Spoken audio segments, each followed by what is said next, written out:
जिंदाबाद पवन सिंह जिंदाबाद। केसारी जी भी आने वाले 28 तारीख को।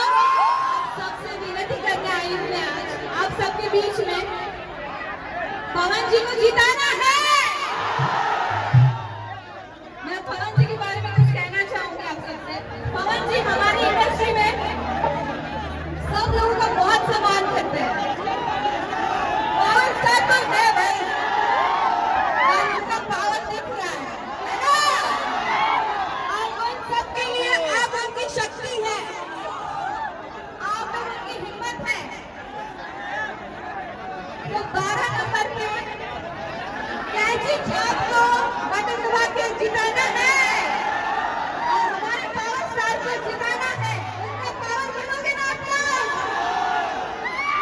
और ये एक ऐसे शख्स है जो हमेशा अपना वादा निभाते हैं, चाहे किसी की मदद करना हो, किसी के लिए कुछ करना हो, वो हमेशा पूरा करते हैं।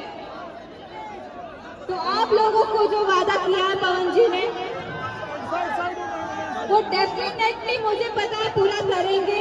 और जैसे कि उन्होंने कहा है यहाँ पे फिल्म सिटी बनाई जाएगी, तो वो जरूर बनाएंगे। फुल ऑन सपोर्ट करिए और पवन जी को जिताइए। आपके बेटा, आपके भाई, आपके दोस्त, हमारे दोस्त जिसे पवन सिंह जिंदाबाद